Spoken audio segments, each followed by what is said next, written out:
Okay, so today I'm going to show you guys how I do right slanted decrease in two-color brioche. So you can kind of see right here, I've already done a decrease a couple rows back, and that is just not focusing very well. Maybe if I bring it up a little, there we go. So you can see we've got this right slanted decrease, and I've come to the position in the pattern where I'm going to do another right slanted decrease. And let's see, so one with the yarn over, and now I'm at the position where I'm going to do that. So the first thing I'm going to do is I'm going to insert my needle here into the first bark stitch, so that's the knit stitch with its yarn over, and I'm just going to slip it off as if to knit. Then I'm going to knit the next stitch just like normal. It doesn't have a yarn over. And then I'm going to take my left hand needle and I'm going to pick up the slipped stitch off the right needle and over the top of that stitch that I just knit. So I've already done one decrease, and now I'm going to move this stitch from the right hand needle back to the left hand needle, and then I'm just going to come over here with my right hand needle and take this stitch and slip it over that corresponding, missed it there, and that is a bark right slanted decrease. And then just move it back to the next part.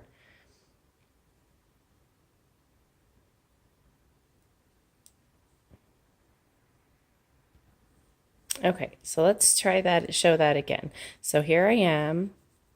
I'm ready to do my right slanted decrease. Here's my right slanted decrease from the previous row. So the first thing I'm going to do is I'm going to go into this stitch as if to knit and slip it off the end. Then I'm going to knit the next stitch. Then I'm going to take my left hand needle and go into the stitch I just slipped, pick it up and move it over the top of that knit stitch, then move this stitch from the right hand needle back to the left hand needle, and take my right hand needle and slip it into this next stitch, and it's yarn over complement, and pull it over that knit stitch. Then move it back from the left hand needle to the right hand needle to continue working. Now I showed you guys that in Continental, so I'm going to redo it here in with the American style version of knitting, so you can kind of see what I'm talking about if you are not a continental knitter. Okay, so here we are again, same spot, but this time I am holding the yarn as if I were an American style knitter with my right hand. So still, first thing you're going to do, oh wait, let me make sure it's got its yarn over from the previous, because that would be bad. Yeah.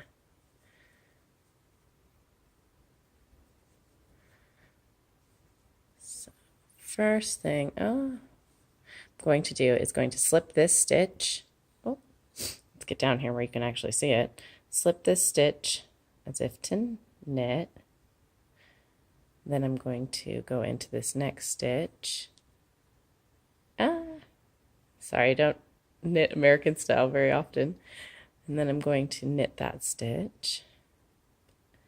And then I'm going to insert the left hand needle into this stitch I just slipped off and pull it over the top of the stitch I just knit. Then I'm going to go into this stitch here, slip it back from the right needle to the left needle, and then again slip this stitch over that knitted needle, or that knitted stitch. My yarn management is not the same here. Yeah, But essentially you're doing the exact same thing. Just if you're more comfortable seeing it in the American style, there you go. And that's how you do the brioche knit right slanting decrease.